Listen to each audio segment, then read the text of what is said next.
இந்த நாளிலே நாம் தேவனுடைய வார்த்தைக்கு நேராக நம்முடைய கவனத்தை நாம் திருப்ப போகிறோம். என்னுடன் திருப்பிக் கொள்ளுங்கள் 1 கொரிந்தியருடைய நிருபம். அப்போஸ்தலனாகிய பவுல் கொரிந்தியருக்கு எழுதினதான முதல் நிருபம் 1வது அதிகாரம் 18 31 வரைக்கும் நம்ம எல்லாரும் இணைந்து வாசிக்க போகிறோம். 1 கொரிந்தியர் 1வது அதிகாரம் 18ஆம் வசனத்திலிருந்து 31ஆம் வசனம் வரைக்கும் எல்லாரும் சேர்ந்து வாசிப்போமா? சிலுவையை பற்றிய உபதேசம் கெட்டு போகிறவர்களுக்கு பைத்தியமாய் இருக்கிறது, ரட்சிக்கப்படுகிற நமக்கோ அது தேவ பலனாய் இருக்கிறது. அந்தபடி ஞானிகளுடைய ஞானத்தை நான் அழித்து புத்திசாலிகளுடைய புத்தியை அவமாக்குவேன் என்று எழுதியிருக்கிறது. ஞானி எங்கே? வேதபாரகன் எங்கே? இப்பிரபஞ்சத்து தர்க்க சாஸ்திரி எங்கே? இவ்வுலகத்தின் ஞானத்தை தேவன் பைத்தியமாக்கவில்லையா? எப்படியெனில் தேவ ஞானத்துக்கு ஏற்றபடி உலகமானது சுய ஞானத்தினாலே தேவனை அறியாதிருக்கையில் பைத்தியமாக தோன்றுகிற பிரசங்கத்தினாலே விசுவாசிக்கிறவர்களை ரட்சிக்க தேவனுக்கு பிரியமாயிற்று. யூதர்கள் அடையாளத்தை கேட்கிறார்கள், கிரேக்கர் ஞானத்தை தேடுகிறார்கள். நாங்களோ சிலுவையில் அறையப்பட்ட கிறிஸ்துவை பிரசங்கிக்கிறோம். அவர் யூதருக்கு இடரலாயும் கிரேக்கருக்கு பைத்தியமாயும் இருக்கிறார். ஆகிலும் யூதரானாலும் கிரேக்கரானாலும் எவர்கள் அழைக்கப்பட்டிருக்கிறார்களோ அவர்களுக்கு கிறிஸ்து தேவ பலனும் தேவ ஞானமுமாய் இருக்கிறார். இந்தபடி தேவனுடைய பைத்தியம் எனப்படுவது மனுஷனுடைய ஞானத்திலும் அதிக ஞானமாய் இருக்கிறது. தேவனுடைய பலவீனம் எனப்படுவது மனுஷருடைய பலத்திலும் அதிக பலமாய் இருக்கிறது. எப்படியெனில் சகோதரரே, நீங்கள் அழைக்கப்பட்ட அழைப்பை பாருங்கள். மாம்சத்தின்படி ஞானிகள் அநேகர் இல்லை, வல்லவர்கள் அநேகர் இல்லை, பிரபுக்கள் அநேகர் இல்லை. ஞானிகளை வெட்கப்படுத்தும்படி தேவன் உலகத்தில் பைத்தியமானவைகளை தெரிந்து கொண்டார். பலமுள்ளவைகளை வெட்கப்படுத்தும்படி தேவன் உலகத்தில் பலவீனமானவைகளை தெரிந்து கொண்டார். உள்ளவைகளை அவமாக்கும்படி உலகத்தின் இழிவானவைகளையும் அற்பமாய் எண்ணப்பட்டவைகளையும் இல்லாதவைகளையும் தேவன் தெரிந்து கொண்டார். மாம்சமான எவனும் தேவனுக்கு முன்பாக பெருமை பாராட்டாதபடிக்கு அப்படி செய்தார். அந்தபடி நீங்கள் அவராலே கிறிஸ்து இயேசுக்குட்பட்டிருக்கிறீர்கள்.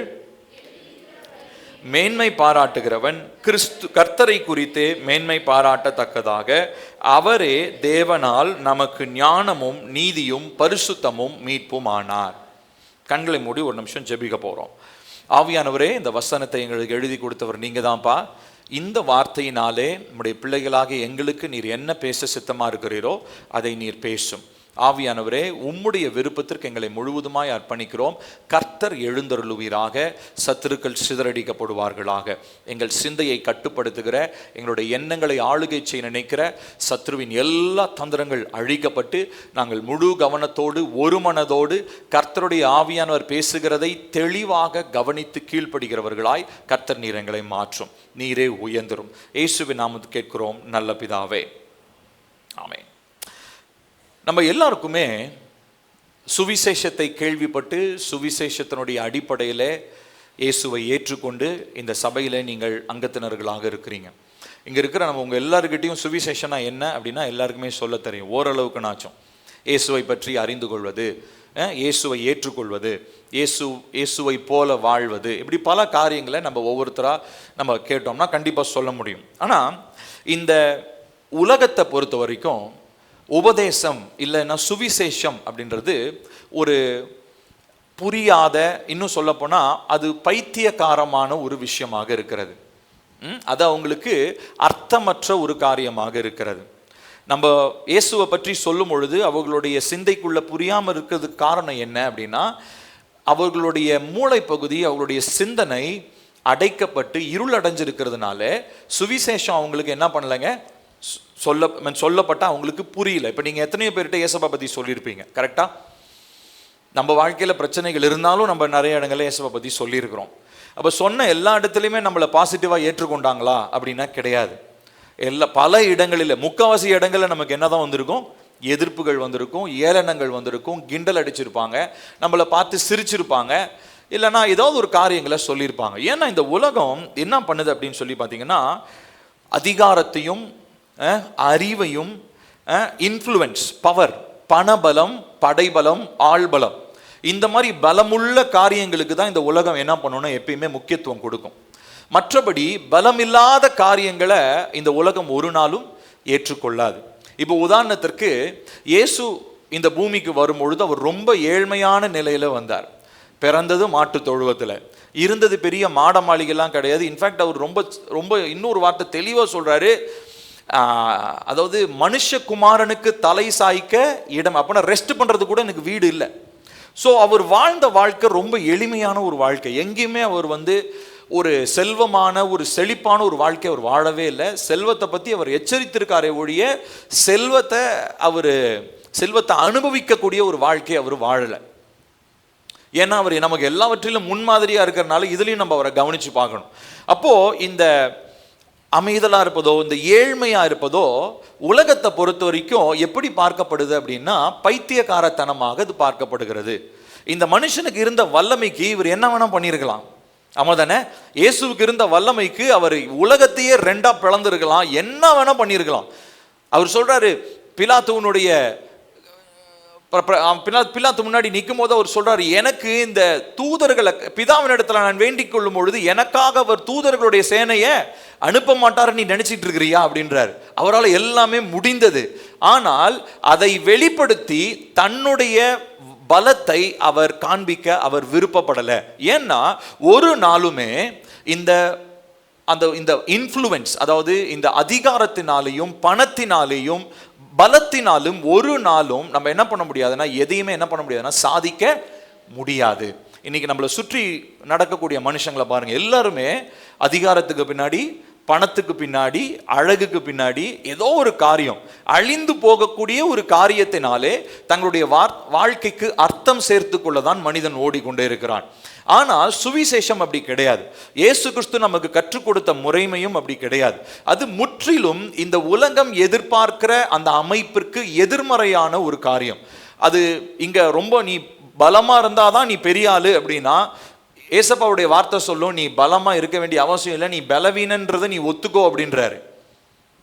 இந்த பக்கம் நீ பணம் இருக்கணும் அப்படின்றது தான் ரொம்ப முக்கியம் அப்படின்னு உலகம் சொல்லுது. ஆனா இந்த பக்கம் ஏசப்பா சொல்றாரு, உனக்கு இருக்கிறது அந்த விதவை அம்மா தங்களுக்கு இருக்கிறதான எல்லாவற்றையும் போய் தேவனுக்கு கொடுத்துட்டாங்க அப்படின்னு சொல்லுது. இப்ப பாருங்க, ஒரு நாளும் தேவன் ஆண்டவராகிய இயேசு கிறிஸ்து சுவிசேஷத்திலே நமக்கு சொன்ன எந்த காரியத்தோடையும் உலகத்தினுடைய எந்த சிஸ்டமும் ஒரு நாளும் ஒத்து போகவே போகாது. நம்ம எல்லாருமே உலகத்தோடு ஒத்து போவதற்காக அழைக்கப்பட்டவர்கள் அல்ல. உலகத்திலே ஒரு போக்கில் போனாலும் அதிலே எதிர் திசையிலே போகும்படியாக தான் நம்ம அழைக்கப்பட்டவர்கள். ரோமர் 12வது அதிகாரம் 2வது வசனத்தில் வாசிக்கிறோம், நம்ம இந்த உலகத்திற்கு ஒத்த வேஷம் தெரியாமல் என்று சொல்லி. அப்போ இந்த உலகத்தோட ஒத்து போகிற அந்த பழக்கத்திலிருந்து இயேசப்பா நம்மளை மீட்டிருக்கிறார். இப்போ நம்ம எல்லாருடைய வாழ்க்கையிலுமே நம்ம இந்த காரியத்தை கொஞ்சம் நம்ம நிதானித்து பார்க்க போகிறோம். இன்றைக்கு பைத்தியமாய், உலகத்திற்கு பைத்தியமாய் தோன்றுகிற காரியம் உங்களுக்கும் எனக்கும், ஏன் இயேசுவினுடைய பார்வையிலே ஏன் அது ஞானமாக இருக்க வேண்டும்? உலகத்தின் பார்வையிலே சுவிசேஷம் பைத்தியமாக இருக்கிறது, ஆனால் ரட்சிக்கப்படுகிற நமக்கோ அது தேவ பலனாய் இருக்கிறது அப்படின்னு வசனத்துல வாசிச்சோம். இப்போ ஒரு சில வசனங்களை நம்ம வேகமா நம்ம வாசிக்க போகிறோம். 2 கொரிந்தியர் 5வது அதிகாரம் 13வது வசனம்.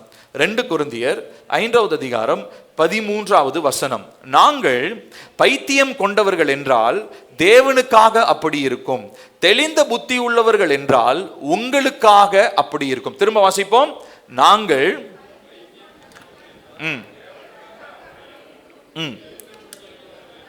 உங்களுக்காக அப்படி இருக்கும். இப்போ அதே அப்போஸ்தலனாகிய பவுல் தான் சொல்றாரு, நாங்க பைத்தியக்காரங்க மாதிரி இருக்கிறோம் அப்படின்னா அதுக்கு காரணம் எதுக்கு சொல்றாரு பாருங்க, தேவனுக்காக. அடுத்ததா தெளிந்த புத்தியா பேசுறான் அப்படின்னா அது எதுக்காக? உங்களுக்கு அது புரியணுன்றதுக்காக நான் தெளிவா பேசுறேன். நான் தேவனுக்குரிய காரியம்னு வந்தா நான் எப்படி ஆயிடுவேன் தெரியுமா? பைத்தியக்கார மாதிரி நான் ஆயிடுவேன். தேவனுக்காக நான் பயங்கர வைராக்கியம் உள்ளவனா நான் மாறிடுவேன் அப்படின்னு சொல்லி அப்போஸ்தலனாகிய பவுல் இங்கே சொல்லுகிறார். இப்போ நான் ஒரு கேள்வி உங்ககிட்ட கேட்கிறேன். இந்த உலகம் உங்களையும் என்னையும், சுவிசேஷத்தை நம்புறவங்களை, விசுவாசிக்கிறவங்களை பைத்தியக்காரங்கன்னு சொல்றது ஒரு பக்கம் இருக்கட்டும், அது ஒரு பக்கம் இருக்கட்டும். ஆனா உங்களை பைத்தியக்காரங்கன்னு ஒருத்தங்க சொன்னாங்கன்னா அதை ஏற்றுக்கொள்வதற்கான மனநிலை உங்களுக்கு இருக்குதா? இந்த கேள்வியோட தான் இந்த பிரசங்கத்தை நான் ஆரம்பிக்க போறேன். நான் சொல்றது நல்லா கவனிக்கணும். உலகம் அதாவது உங்களுக்கு பின்னாடி போய் இவன் லூசு அப்படின்னு சொல்லிட்டு போறது வேற.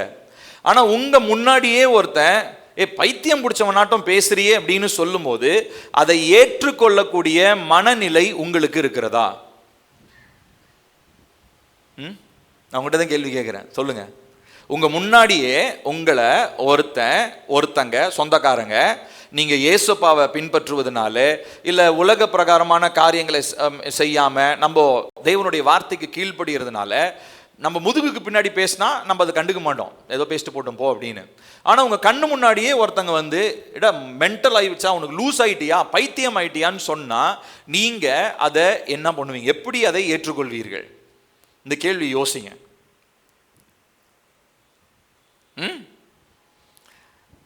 யாரா பைத்தியம், நீ தான்டா பைத்தியம் அப்படின்னு சொல்றோமா? இல்ல பைத்தியமாப்பா, சரி நல்லது, இயேசுவுக்காக நான் பைத்தியமா இருக்கணும்னு தான் ஏசப்பா சொல்றாரு, நீ சொன்னது எனக்கு ஊர்ஜிதமாயிடுச்சு, ரொம்ப தேங்க்யூ அப்படின்ட்டு வருவீங்களா? நம்மளுடைய சுயம் சாகலைன்னா என்ன சொல்லுவோம் தெரியுமா? யாரை பார்த்து பைத்தியம், நீ தான் பைத்தியம், உங்க அப்பா பைத்தியம், உங்க வீட்டில் இருக்க எல்லாம் பைத்தியம், மென்டல் அப்படின்னு திட்டோம் நம்ம. சுயம் செத்துருச்சுன்னா நீங்க என்ன சொல்லுவீங்க? இயேசுக்காக நான் பைத்தியமா இருக்கிறது எனக்கு பாக்கியம், எனக்கு சந்தோஷம், நீ இப்படி சொல்றது எனக்கு ரொம்ப சந்தோஷம், கையை கொடுத்து வாழ்த்திட்டு வருவான், தேங்க்யூப்பா. அவன் இன்னும் கன்ஃபார்ம் பண்ணிடுவான், ஓஹோ ரைட்டு, முழுசுமாலுமே இவன் அரை மென்டல் இல்லை, அவன் முழுசுமாவே மென்டல் ஆயிட்டான் அப்படின்னு சொல்லி நினைச்சிருப்பான். அவங்க என்ன நினைச்சிட்டு போட்டோம். இப்போ பாருங்க, ஒரு வசனத்தை வாசிக்கிறோம், அதிலேயே தான் நம்ம வாசிக்கிறோம் பாருங்க.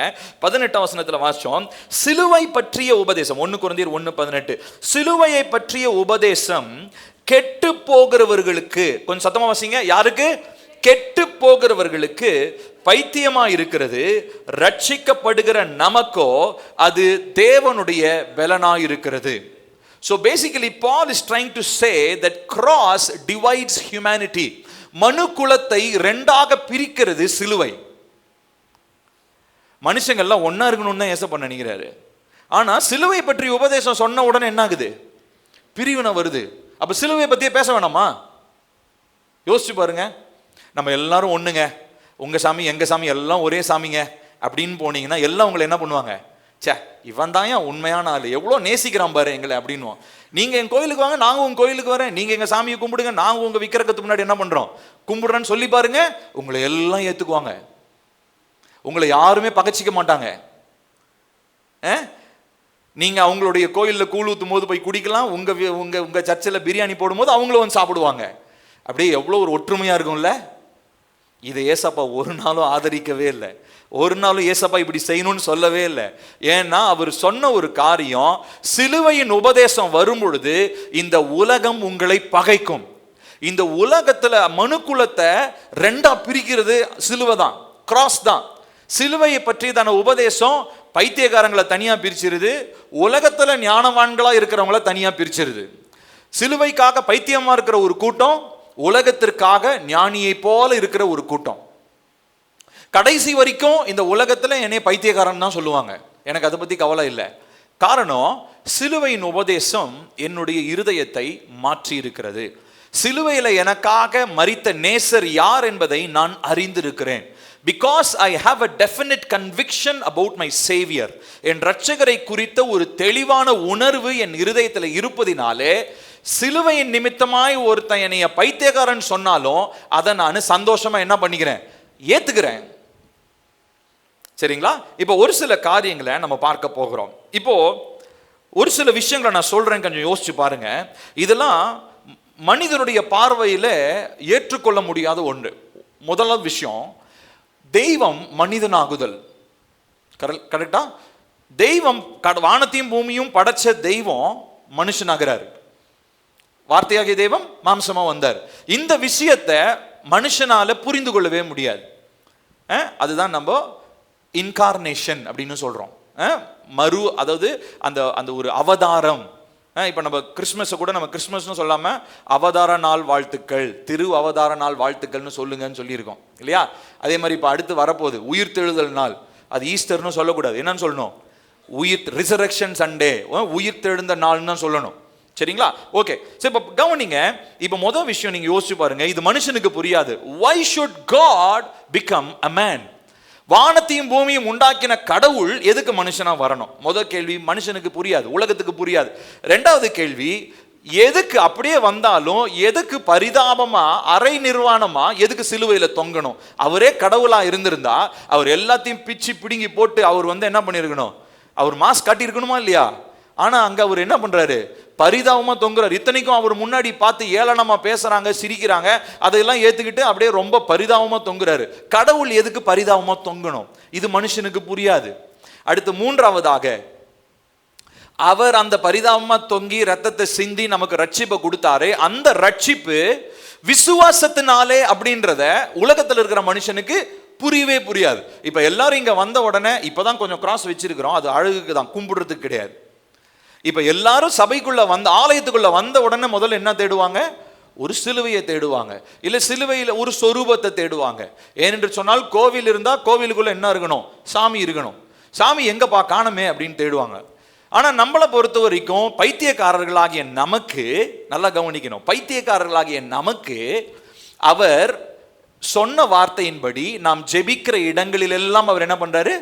இருக்கிறார். அது எது? நம்மளுடைய விசுவாசம். அது நான் கரெக்டா நான் சொல்றது புரியுதுங்களா? மூணு காரியம் மனுஷனுக்கு புரியவே புரியாதுங்க. கடவுள் மனிதனானது, அப்படியே மனிதனானாலும் அரை நிர்வாணமாய் பரிதாப கோலத்தில் சிலுவையில் தொங்கினது. மூன்றாவதாக, ரட்சிப்பு என்பது விசுவாசத்தின் அடிப்படையில் வருதுன்றது உலக மனுஷனுக்கு கொஞ்சம் கூட எட்டாத விஷயம். நீங்க போய் இதை போய் உலகத்தில் இருக்க ஃப்ரெண்ட்ஸு கிட்ட யார்ட்ட சொல்லி பாருங்க, போடா லூசு, மென்டல் மாதிரி வந்துட்டான் அப்படின்வாங்க. இல்ல மிஞ்சி போனா என்ன சொல்லுவாங்க? உன்னை யார் காசு கொடுத்தாங்களா? உனக்கு வெளிநாட்டுல இருந்து காசு வருதா? வெளிநாட்டுல இருந்து காசு வந்து வாங்கிட்டு நீங்க இதெல்லாம் பேசிக்கிட்டு திரியுறீங்களா அப்படின்வாங்க. அவங்கள பொறுத்த வரைக்கும் நம்ம இப்படிதான் ஏதோ ஒரு உலக ஆதாயத்திற்காக தான் நம்ம செய்யறோம் அப்படின்னு சொல்லி இந்த உலகத்தில் இருக்கிற மனிதர்கள் நம்மை குறித்து நினைத்து கொண்டிருக்கிறார்கள். ஆனால் அதே ரோமர் 16வது அதிகாரம் 1வது அதிகாரம் 16வது வசனத்தை வாசிப்போமா? ரோமர் 1வது அதிகாரம் 16வது வசனம். இங்க அதே அப்போஸ்தலனாகிய பவுல் ஒரு வார்த்தையை சொல்றாரு, கிறிஸ்துவின் சுவிசேஷத்தை குறித்து நான் வெட்கப்படேன், முன்பு யூதரிலும் பின்பு கிரேக்கரிலும் விசுவாசிக்கிறவன் எவனோ. திரும்ப வாசிங்க, என்ன வார்த்தை? விசுவாசிக்கிறவன் எவனோ அவனுக்கு ரட்சிப்பு உண்டாவதற்கு அது தேவ பலனாயிருக்கிறது.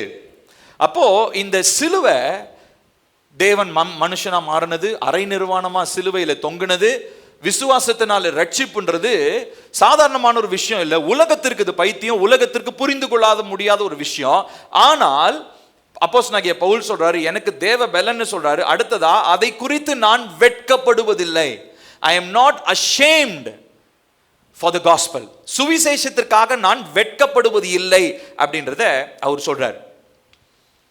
இப்போ நம்ம எல்லாரும் கவனிங்க, இந்த பிரசங்கத்தை எல்லாரும் கேட்குறீங்க. இந்த கூட்டத்தை ரெண்டு கூட்டமா நம்ம பிரிக்கலாம். ஒன்று, இங்க பேசப்படுற வார்த்தையை தேவனுடைய வார்த்தையாக ஏற்றுக்கொண்டு உபதேசத்தை, சிலுவையை குறித்ததான உபதேசம் பிரசங்கிக்கிறோம், அதை பத்தி கேட்டுட்டு அதுல ஒரு தெளிவோடு போற ஒரு கூட்டம் இருப்பாங்க. இன்னொரு கூட்டம் இருப்பாங்க, அவங்க எப்படி இருப்பாங்கன்னா, ஏதோ வந்தாச்சு, ஞாயிற்றுக்கிழமை சர்ச்சில் உட்காந்தாச்சு, பிரசங்கத்தை கேட்டாச்சு, அட்டண்டன்ஸ் போட்டாச்சு, கிளம்பி போயிடணும். எனக்கு தெரிஞ்ச ஒரு சர்ச்சில் அட்டண்டன்ஸ் எடுத்துட்டு இருக்கிறாங்க. உண்மையாதான். நீ காலையில் தான் மனைவி சொன்னாங்க, பாருங்க இந்த சர்ச்சில் காலையில் நோட்டு போட்டு அட்டண்டன்ஸ் எடுத்துட்டு இருக்கிறாங்க. 6:45 அட்டண்டன்ஸ் க்ளோஸ், 7 மணிக்கு சர்வீஸ், 6:45 அட்டண்டன்ஸ் க்ளோஸ். நம்ம அப்படிலாம் பண்ணல, சரிங்களா? உண்மையாலுமே ஆன்லைனில் எடுக்கிறாங்க அதை, சரியா? இப்போ நான் எதுக்கு சொல்ல வரேன்னா, இப்போ இங்க இந்த ரெண்டு கூட்டம் இருக்காங்க பாருங்க. ஒரு கூட்டம் உண்மையாலுமே தெளிவோடு இருக்கிற கூட்டம், இன்னொரு கூட்டம் ஏதோ சபைக்கு வரோம், இப்போ நான் சொன்ன மாதிரி அட்டண்டன்ஸ் போட்டாச்சு, ஆராதனையை முடிச்சாச்சு, 12:15 ஆயிடுச்சு, 12:20 ஆயிடுச்சு, பஸ்ஸு போயிடும், அது போயிடும், இது போயிடும், வேலை இருக்குது, போய் சமைக்கணும், கறி கடைக்கு போய் கறி எடுத்துட்டு வந்து சமைக்கணும், இந்த யோசனையோடு எப்போ முடிப்பாங்கன்னு உட்காந்துட்டு இருக்கிற இன்னொரு கூட்டம். இந்த ரெண்டு கூட்டமே பார்த்தீங்கன்னா எல்லா சபையிலுமே எல்லா சர்ச்சிலுமே இருக்கும், சரிங்களா? இப்போ நல்லா கவனிக்கணும். இப்போ சுவிசேஷம் ஒன்று தான், சுவிசேஷத்தில் பிரசங்கிக்கப்படுகிற இயேசு ஒருத்தர் தான், இயேசுவின் நிமித்தமாய் வருகிறதான விசுவாசம் ஒன்று தான். ஆனால் அதே ஒரே சுவிசேஷம், ஒரே விசுவாசம், ஒரே இயேசு தான். ஆனால் அதனாலே உண்டாகிற கூட்டம் எத்தனை பேர்? ரெண்டு கூட்டம் எனக்கு தெரிஞ்சு. இதுல இன்னும் சப் டிவிஷன்ஸ் எல்லாம் இருக்கலாம், இன்னும் பலவிதமான கூட்டங்கள் இருக்கலாம். ஆனால் ஒரு கூட்டம் தான் பரலோகத்துக்கு போவாங்க. நீங்கள் யோசிச்சு பாருங்க, சர்ச்சுக்கு வரனால நம்ம பரலோகத்துக்கு போக முடியுமா? ஒருத்தங்க சர்ச்சுக்கு வரனால பரலோகத்துக்கு போக முடியுமா? வாய்ப்பே இல்லை. சர்ச்சுக்கு வரனால நீங்கள் பரலோகத்துக்கு போக முடியாது. மரணம் எப்போ வந்தாலும் தேவனை சந்திக்கிறதுக்கு ஆயத்தமாக இருக்கணும். முதலாவது, இப்போ இருக்கிற சூழ்நிலையை பார்த்தா தேவனுடைய வருகை ரொம்ப சமீபமாக இருக்குது. எப்போ எக்கால சத்தம் கேட்க போகிறதுன்னு நமக்கு தெரியல. அதற்கு நீங்கள் ஆயத்தமாக இருக்கிறீங்களா? அப்போ யோசிச்சு பாருங்க, சிலுவையை பற்றிய உபதேசம் உங்களை எப்படி உருமாற்றி இருக்கிறது? How has the gospel transformed your soul? உங்கள் ஆத்துமாவை அது எப்படி உருமாற்றி இருக்கிறது? அப்போ நிறைய பேர் இங்க இருக்கிறதான காரியங்களை சும்மா கேட்டுட்டு போவாங்க. ஒரு சிலர் தான் பரிசுத்த ஆவியினுடைய வெளிப்பாடோடு இந்த இடத்தை விட்டு போவாங்க. இப்போ இந்த சர்ச்சில் பிரசங்கிக்கப்படுகிற பிரசங்கம், பண்ற ஜெபம், சொல்லப்படுகிற தீர்க்க தரிசனம், இது எல்லாம் என்ன தெரியுங்களா? பரிசுத்த ஆவியினுடைய வெளிப்பாடு. இது மனுஷன் பேசுறது இல்லை. மனுஷன் நீங்க பில்லியா நீங்க பார்க்க வேண்டிய அவசியம் இல்லை. பில்லியா நீங்க பார்க்க வேண்டிய அவசியம் இல்லை. ஆவியானவர் தான் என்ன பண்றாரு? என்னோடு பேசுகிறார்.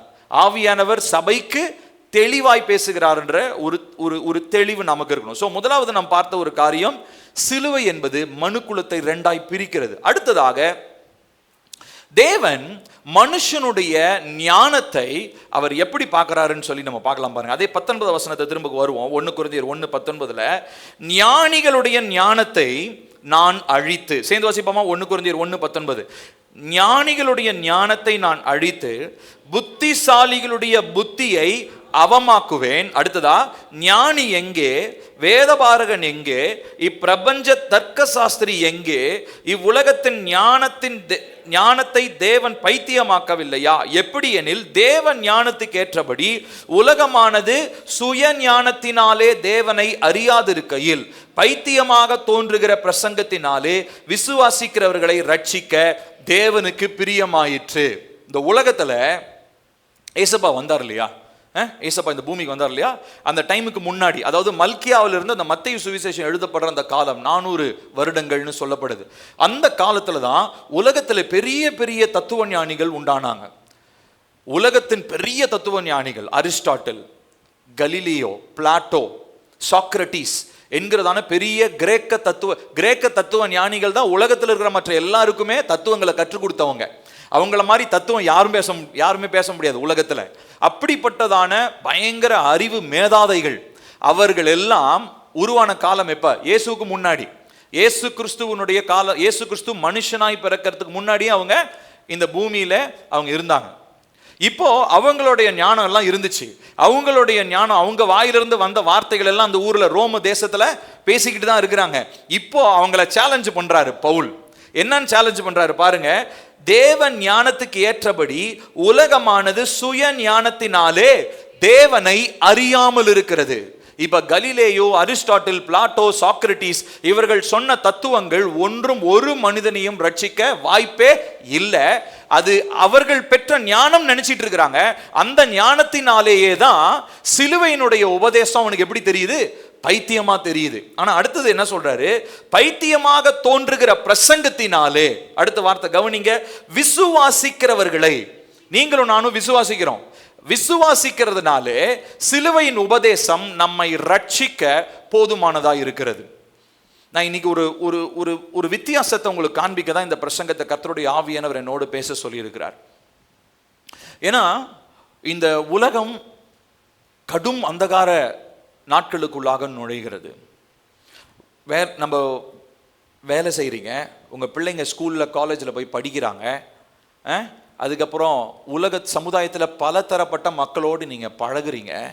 ஆனால் உங்களுக்கும் உலகத்திற்குமான ஒரு வேறுபாடு இல்லைன்னு சொல்லி சொன்னால், இந்த உலகத்தினுடைய பார்வையிலே நம்ம ஒத்து போயிடணும், இந்த உலகத்தின் பார்வையில் நம்ம ஞானவான்களாக நம்ம இருக்கணும்னு சொல்லி சொன்னால் ரட்சிப்பை நாம் இழந்து விடுவோம்.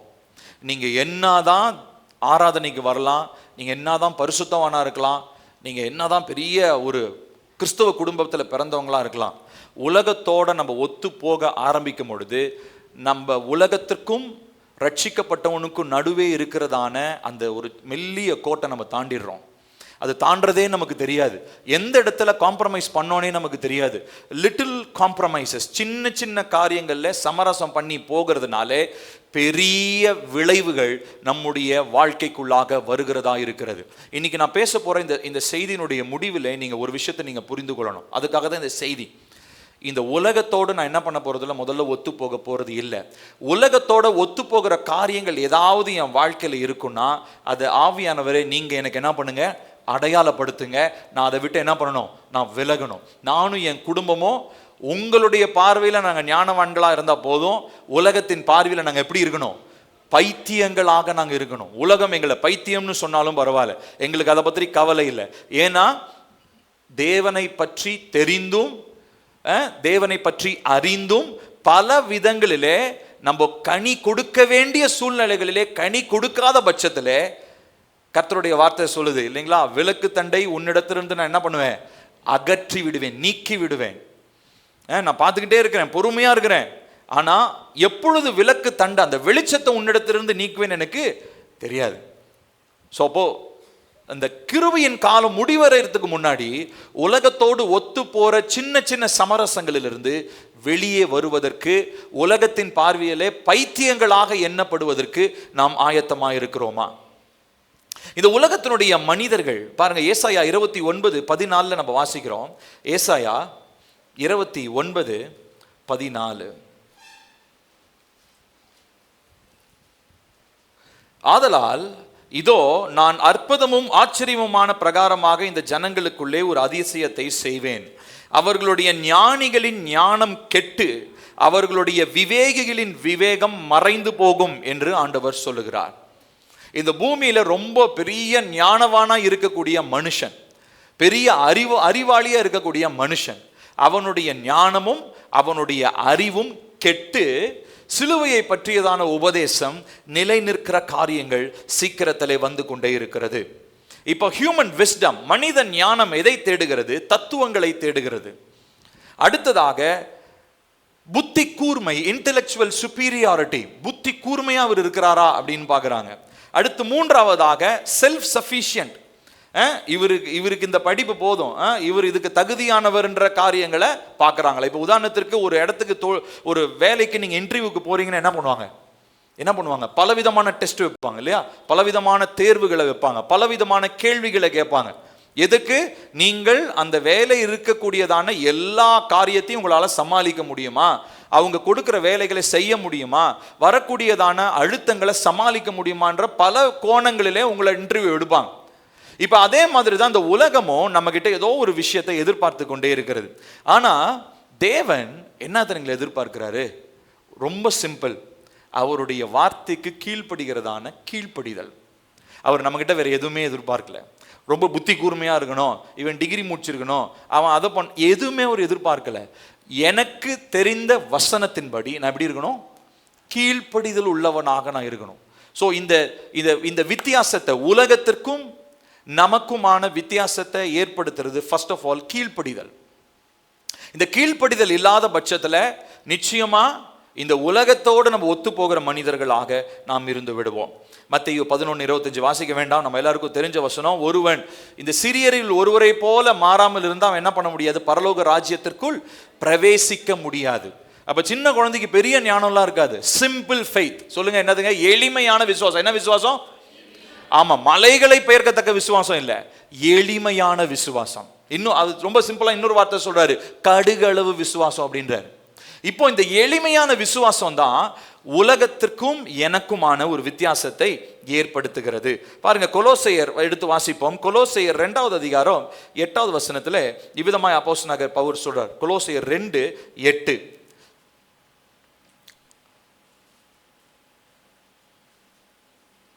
வாசிப்போமா? லௌகீக ஞானத்தினாலும் மாயமான தந்திரத்தினாலும் ஒருவனும் உங்களை கொள்ளை கொண்டு போகாதபடிக்கு எச்சரிக்கையா இருங்கள். போதும், திரும்ப வாசிக்கலாம் அந்த ஃபர்ஸ்ட் லைன் மட்டும். லௌகீக ஞானத்தினாலும் மாயமான தந்திரத்தினாலும் ஒருவனும் உங்களை கொள்ளை கொண்டு போகாதபடிக்கு எச்சரிக்கையாக இருங்கள். லௌகிகம்னா உலக பிரகாரமான, உலக ஞானமும் மாயமான தந்திரமும் உங்களை என்ன பண்ணக்கூடாது, ஏமாத்தக்கூடாது. உங்களை அப்படியே ரொம்ப தந்திரமா வந்திருப்பா, என் பக்கம் வந்திருப்பா. இப்போ பாருங்க, உலகத்துல எவ்வளோ மாற்றங்கள் நடக்கிறது, எவ்வளோ தொழில்நுட்பங்கள் வளர்ந்துருச்சு, எவ்வளோ அறிவு பெருகிடுச்சு. இன்னைக்கு அறிவின் பெருக்கம் எல்லா இடத்துலையும் இருக்கிறது. ஆனா அது உங்களை தேவனுடைய சமூகத்திலிருந்து உங்களை விலக செய்துன்னு சொல்லி சொன்னா, நீங்க ஏதோ ஒரு இடத்துல என்ன பண்றீங்க, சமரசம் செய்ய ஆரம்பித்து விட்டீர்கள் என்று சொல்லி அர்த்தம். அப்போ நம்ம ரெண்டாவதா புரிந்து கொள்ற காரியம் என்னதுங்க, மனுஷனுடைய ஞானம் தேவனுடைய பார்வையிலே அது அருவருப்பாக, அது பைத்தியம் கூட கிடையாது, அவர் அது ரொம்ப அருவருப்பா நினைக்கிறார், அது அவருக்கு பிரியம் அல்ல. உலகத்தினுடைய ஞானம், மனுஷனுடைய ஞானம் தேவனுக்கு பிரியமானது அல்ல. நம்ம வேணா ஏதோ ஒரு கட்டுறதுக்கோ சாதிக்கிறதுக்கோ நம்ம செய்யலாம். ஆனா உண்மையாலுமே இந்த தேவனுடைய பார்வையிலே உலக ஞானம் என்பது அருவருப்பாக பார்க்கப்படுகிறது. அப்படி 22வது வசனத்துக்கு வருவோம். யூதர்கள் அடையாளத்தை கேட்கிறார்கள், கிரேக்கர் ஞானத்தை தேடுகிறார்கள். நாங்களோ சிலுவையில் அறையப்பட்ட கிறிஸ்துவை பிரசங்கிக்கிறோம். அவர் யூதருக்கு இடரலாயும் கிரேக்கருக்கு பைத்தியமாயும் இருக்கிறார். இங்க பாருங்க, ரெண்டு கூட்டத்தை பத்தி நம்ம பார்க்கிறோம். ஒன்னு யூதர்கள், இன்னொன்று கிரேக்கர்கள். எல்லாரும் கவனிக்கணும், எல்லாரும் என்னை பாருங்க.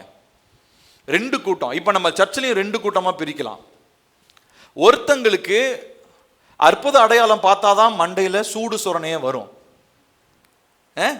என்னங்க இவங்க சர்ச்சில் பிரசங்கம் பண்ணிக்கிட்டே இருக்கிறாங்க, ஒருத்தங்களுக்கும் ஒண்ணுமே ஆகவே மாட்டேங்குது. அவங்கள பொறுத்த வரைக்கும் அற்புத அடையாளம் அவங்க கண்ணு முன்னாடி நடக்கணும். இவங்க தான் யூதர்கள் மாதிரி. இன்னொரு கூட்டம் இருக்கிறாங்க, கிரேக்கர்கள். இவங்க என்ன பண்ணுவாங்கன்னா, என்னங்க சும்மா வளவலன்னு பேசிக்கிட்டே இருக்கிறாங்க, எனக்கு தேவையான தகவல்கள் ஒண்ணுமே கிடைக்க மாட்டேன்னுதே. எனக்கு தெரிஞ்ச ஒரு சகோதரர் ஒருத்தர் இருந்தார். அவர் எப்பயுமே பிரசங்கத்துல தகவல் கிடைக்குமான்னு தான் பார்ப்பார். பிரசங்கம், வார்த்தை, வசனம் என்ன உருமாற்றுகிறது வேற, பிரசங்கத்துல ஒரு தகவல் கிடைக்கிறது வேற. ஏதாவது புரிய தகவல். அவங்க பாத்தீங்கன்னா, இப்போ ஒரு சிலர்லாம் எப்படி இந்த அற்புத அடையாளங்களுக்கு ரொம்ப அப்படியே ஏங்கிட்டு அப்படி இருக்காங்க பாத்தீங்களா, அந்த மாதிரி ஒரு சிலர் அறிவின் இயக்கத்துல இருப்பாங்க. ஏதாவது புதுசா இவங்க சொல்றாங்களான்னு பார்க்கலாம். பில்லி இன்னைக்கு பிரசங்கம் பண்றாரு, பில்லி ஏதாவது புதுசா சொல்றாரான்னு பார்ப்போம். இப்படி எதிர்பார்த்து வர்றவங்க. இப்ப சிலுவை உபதேசம் அப்படின்னு காஸ்பல், எனக்கு நான் ரட்சிக்கப்பட்டு எத்தனை வருஷம் ஆகுது, என்கிட்ட திரும்ப சுவிசேஷத்தை நீ சொல்றியா அப்படின்னு நினைச்சோம்னா, ஆவியானவர் பேசுறதை என்ன பண்ணிடுறோம், நம்ம இழந்து போய் விடுகிறோம். ஏன்னு சொல்லி சொன்னா, நம்ம எதிர்பார்ப்பில இந்த ரெண்டு கூட்டத்துல பிரிஞ்சிடறோம். ஒண்ணு, என் கண்ணுக்கு பிரத்யட்சமான ஏதாவது ஒண்ணு நடக்கணும் சர்ச்சில், அப்போ நான் கர்த்தர் இங்க இருக்கிறாரு நான் நம்புறேன். இல்லைன்னா இங்க என்னுடைய அறிவுக்கு மூளைக்கு தீனி போடுற மாதிரி ஏதாவது ஒரு விஷயம் இங்க பேசப்படணும், அப்படின்னா நீங்க இங்க கடவுள் இருக்காருன்னு நம்புறேன். இப்படின்ற ரெண்டு கூட்டத்தோட வந்தவங்க ரெண்டு பேருமே ஏமாத்தத்தோட போவாங்க. ஏன்னா இங்க அறிவையும் பெருமைப்படுத்துவது இல்லை, அற்புத அடையாளங்களையும் பெருமைப்படுத்துவது இல்லை. கர்த்தருடைய ஆவியானவர் சபைக்கு கொடுக்கிற வெளிப்பாடுகளை மாத்திரம் தான் நம்ம என்ன பண்றோம், உயர்த்தி நம்ம பேசுவோம். அது மாத்திரம் தான் சபையில பேசப்பட வேண்டிய ஒரு காரியம். அதை தவிர்த்து அறிவை, உங்களுக்கு தகவல், நான் அப்படியே பெருசா பெரிய விஷயங்கள்லாம் நான் சொல்றேன். இப்ப கடைசி காலத்துல அது வந்துச்சு, இது வந்துச்சு, ஈரான்ல யுத்தம் நடக்குது, அந்த யுத்தம் ஏன் வந்தது தெரியுங்களா, இப்படிலாம் பயங்கர இன்ஃபர்மேட்டிவா சொன்னா ஒரு 10 பேர் கவனிப்பாங்க. மிச்சம் 90 பேரு இங்க அப்படியே ஒரு வியாதியஸ்தனுக்கு சுகமாவது, கால் இல்லாதவனுக்கு கால் வளர்ந்துருச்சுங்க அப்படின்னு ஒண்ணு அப்படியே பயங்கர கூட்டம். சூப்பர், இயேசு நல்லவர். அப்ப இதுக்கு முன்னாடி இயேசு நல்லவரா இல்லையா? அற்புதம் நடந்ததான் இயேசு நல்லவரா? அப்போ உங்களுடைய விசுவாசம் ஒரு கூட்டத்துக்கு அற்புதத்தின் அடிப்படையில், இன்னொரு கூட்டத்துக்கு அறிவின் அடிப்படையில். ரெண்டு கூட்டமும் பரலோகத்துக்கு போக போறது இல்லை. எந்த கூட்டம் தான் பரலோகத்துக்கு போவாங்கன்னா, பரிசுத்த ஆவியானவர் கொடுக்கிற வெளிப்பாடுகளை ஏற்றுக்கொண்டு சிலுவையின் உபதேசத்திலிருந்து வருகிறதான அந்த சாராம்சத்தை புரிஞ்சுக்கிட்டு அவங்க தேவனுடைய வார்த்தைக்கு கீழ்படுகிறாங்க பாத்தீங்களா, அவங்க தான் பரலோகத்துக்கு போவாங்க. இங்கதான் அப்போஸ்தலனாகிய பவுல் அந்த வித்தியாசத்தை சொல்றாரு. யூதர்கள் அடையாளத்தை எதிர்பார்க்கிறாங்க, கிரேக்கர்கள் ஞானத்தை அப்படித்தானே வாசிக்கிறோம் பாருங்க. யூதர்கள் 22ஆம் வசனம் அடையாளம் கேட்கிறாங்க, கிரேக்கர் ஞானத்தை தேடுறாங்க. ஆனா அதுக்கு ஆப்போசிட்டா ரெண்டுமே இல்லாம இன்னொரு விஷயத்த பவுல் சொல்றாரு 23ஆம் வசனத்துல, நாங்களோ சிலுவையில் அறையப்பட்ட, பரிதாபமா தொங்கிட்டு இருக்கிறார் இயேசு, யாருமே மீட்பறதுக்கே ஆளே இல்லாம பரிதாபமா தொங்கிட்டு இருக்கிறார். அவரை பத்தி நாங்க என்ன பண்றோம், பிரசங்கம் பண்றோம். நீ கேட்கறதுனா கேளு, கேட்காட்டி போ. ஆனா நீ தேடுற அடையாளத்தெல்லாம் கொடுக்கறதுக்கு எனக்கு டைம் இல்லை. நீ கேட்கிற ஞானத்தெல்லாம், எனக்கு ஞானத்தை பத்தி பேசணும்னா நிறைய பேசலாம். ஏன்னா அப்போஸ்தலனாகிய பவுல் அந்த காலத்துல பயங்கரமா படிச்ச ஒரு மேதாதை. அவர் ஞானத்தை பத்தி பேசணும்னா என்ன வேணா அவர் பேசலாம். அவர்கிட்ட யாருமே தர்க்கம் பண்ணவே முடியாது, அந்த அளவுக்கு அடிச்சு பேசுற மனுஷன். ஆனா அவர் சொல்றாரு, இன்னொரு இடத்துல கூட சொல்றாரு, என்னுடைய பிரசங்கம் ஞானத்தில் இல்ல தேவனுடைய பலத்துல இருக்கணும்ன்றாரு. அப்போ நான் அப்படியே உங்களுக்கு சூப்பரா புரியுற மாதிரி பயங்கரமா அப்படியே அல்வா மாதிரி வார்த்தைகளை பேசி உங்களை நயவஞ்சகமா வஞ்சிக்கிறதுக்காக கிடையாது, பரிசுத்த ஆவியினுடைய வல்லமையிலே என்னுடைய வார்த்தைகள் இருக்கும். அப்போ நீங்க ஒரு வார்த்தையை கேட்கும் போதும், நீங்க பேசும் போதும் சரி, நீங்க கேட்கும் போதும் சரி, தேவனுடைய ஆவியானுடைய வெளிப்பாடுகளிலிருந்து நீங்க பேசுறீங்களா? யோசிச்சு பாருங்க. சர்ச்சில் பிரசங்கம் பண்ற நான் மாத்திரம் இல்லை, விசுவாசிகளாகி நீங்களும் அதை நீங்க யோசிச்சு பார்க்கணும். நான் பேசுற வார்த்தை எதுவா இருக்கணும் தெரியுமா? தேவனுடைய வார்த்தையிலிருந்து, அடிப்படையாக வெளிப்பாடிலிருந்து. ஆவியானவர் எனக்கு சொன்னதை நான் செய்யணும், ஆவியானவர் என்கிட்ட பேச சொல்றதை நான் பேசணும். அப்போ ஆவியானவரோடு இல்லாத ஒரு உபதேசம் எப்படிப்பட்ட உபதேசமா இருக்கும்? இப்போ அப்போஸ்தலனாகிய பவுல் ரொம்ப தெளிவா சொல்றாரு பாருங்க, 24வது வசனம். ஆகிலும் யூதர் ஆனாலும் கிரேக்கர் ஆனாலும் எவர்கள் அழைக்கப்பட்டிருக்கிறார்களோ அவர்களுக்கு கிறிஸ்து தேவ பலனும் தேவ ஞானமுமா இருக்கிறார். யூதர்கள் எல்லாரும் ரட்சிக்கப்படணும்னு அவர் சொல்லல, கிரேக்கர்கள் எல்லாரும் ரட்சிக்கப்படணும்னு அவர் சொல்லல. அதுலயும் ஒரு சிலர் தான் என்ன பண்ண போறாங்க, நான் சொல்றதான இந்த சுவிசேஷத்தை ஏத்துக்குவாங்க. அவங்களுக்கு மாத்திரம்தான் தேவன் என்ன பண்ண போறாரு, அற்புதங்களை செய்ய போறாரு. அவங்களுக்கு தான் தேவன் பலனா இருக்க போறாரு, தேவன் அவர்களுக்கு ஞானமாக இருக்க போறார். இன்னொரு உதாரணத்தை சொல்றேன். இந்த அப்போஸ்தல நடபடிகள் படிச்சீங்கன்னா தெரியும். முதல்ல ரத்த சாட்சியா மரித்த மனுஷன் யாருங்க? ஸ்தேவான். இந்த ஸ்தேவானை கூட்டிட்டு வந்து, அவர் ரொம்ப சிம்பிள் பர்சனுங்க, சரியா? அவர் ரொம்பலாம் படிக்கல. ஆனா ஸ்தேவானை கூட்டிட்டு வந்து முதல்ல இயேசுவினுடைய நாமத்திற்காக அவரை கல்லெறிஞ்சு கொள்ளணும்னு கூட்டு வந்து ஃபுல்லா ஒரு பெரிய ஒரு கோர்ட், நீதிமன்ற சட்டசபை மாதிரி உட்கார்ந்து இருக்கிறானுங்க எல்லாரும். ஒரு பெரிய ஒரு பேனல் ஒன்று உட்கார்ந்து இருக்குது. அந்த பேனல்ல எல்லாம் கேள்வி கேட்டுட்டே இருக்கிறாங்க, அடிச்சு எல்லாம். அங்க இருக்கிறவங்களாம் பயங்கரமா நியாயப்பிரமாணத்தை கரைச்சி குடிச்சவங்க. ஆனா நீங்க அந்த வசனத்தை படிச்சு பார்த்தீங்கன்னா தெரியும், ஸ்தேவான் பேசுகிற அந்த வார்த்தைகளுக்கு அவங்க ஒருத்தராலையும் என்ன பண்ண முடியல தெரியுமா? பதில் பேச முடியல. ஏன்னா ஸ்தேவான் உலக ஞானத்தை அல்ல, நியாயப்பிரமாணத்திலிருந்து கற்றுக்கொண்ட ஞானத்தை அல்ல, பரிசுத்த ஆவியானவரால் வந்த வெளிப்பாட்டிலே ஸ்தேவான் பேசினார். கடைசியா அந்த மனுஷனுக்கு அப்படி பேசினதுனால கிடைச்ச பலன் என்னங்க? கல்லெறிஞ்சு கொன்னுட்டாங்க. அதுவும் பரவாயில்ல. அது அவர் என்ன பண்றாருன்னா, முதல் ரத்த சாட்சி அவர் என்ன சொல்றாரு, அவர் வானம் திறக்கப்பட்டிருக்கிறதையும் தேவகுமாரன் தேவனுடைய வலது பார்சத்தில் வீட்டு இருக்கிறதையும் பார்த்துட்டு அவர் என்ன சொல்றாரு பாருங்க, வானம் திறந்திருக்குது அதெல்லாம் சொல்றாரு. சொன்ன உடனே இந்த மக்களுக்கு இன்னும் கோபம் வருது. பயங்கரமா பெரிய பெரிய கல்லா எடுத்து அடிச்சு ஸ்தேவானை கொன்றுறாங்க. இப்போ ஸ்தேவான் அந்த இடத்துல கொல்லப்பட்டதற்கான ஒரு உண்மையான ஒரு காரணம் என்ன தெரியுங்களா? ரத்த சாட்சி அதெல்லாம் இருக்கட்டும், உண்மையாலுமே அவங்களுக்கு இருந்ததான எரிச்சல், பொறாமை. ஏன்னா பரிசுத்த ஆவியினுடைய வெளிப்பாட்டுல வந்த ஞானம் இருக்கு இல்லைங்களா, அந்த ஞானத்தை அங்க இருந்ததான பரிசேயர் சதுசேயர் யாராலையும் என்ன பண்ண முடியல தெரியுமா? பொறுத்து கொள்ள முடியல. படிக்காத இந்த மனுஷனுக்கு எப்படா இவ்வளோ புத்தி வந்தது, படிக்காத இந்த மனுஷனுக்கு எப்படி இவ்வளோ தைரியம் வந்ததுன்னு சொல்லி ஸ்தேவானை கல்லெறிஞ்சு கொன்னாங்க. இப்போ நீங்க படிக்காதவங்க ரெண்டாவது, இது தேவனுக்கு பொருட்டே கிடையாது. தேவனுடைய ஆவியானவருக்கு கீழ்ப்படிந்து அவருடைய உணர்த்துதல்களுக்கு அவருடைய வெளிப்பாடுகளுக்கும் நம்ம இசைஞ்சு போகிற மனுஷனா இருந்தா நம்ம முன்னாடி எப்படிப்பட்ட ஞானவானாலும் என்ன பண்ண முடியாது தெரியுமா? நிற்கவே முடியாது. அவங்க அவமானப்பட்டு தான் போவாங்க. நான் சொல்றது உங்களுக்கு புரியுதுங்களா? அப்போ நீங்க எதற்காக ஜெபிக்கணும்? தேவனுடைய ஞானம் நிரப்பப்பட நம்ம ஜெபிக்கணும். ஹல்லேலூயா. அடுத்தது 4வது நம்ம பார்க்கிறது, கர்த்தர் யாரை பயன்படுத்துறாருன்னு பாருங்க. அப்படியே 26வது வசனத்துக்கு வருவோம். நீங்கள் அழைக்கப்பட்ட அழைப்பை பாருங்கள். மாம்சத்தின்படி ஞானிகள் அநேகர் இல்லை, வல்லவர்கள் அநேகர் இல்லை, பிரபுக்கள் அநேகர் இல்லை. ஞானிகளை வெட்கப்படுத்தும்படி தேவன் உலகத்தில் பைத்தியமானவைகளை தெரிந்து கொண்டார்.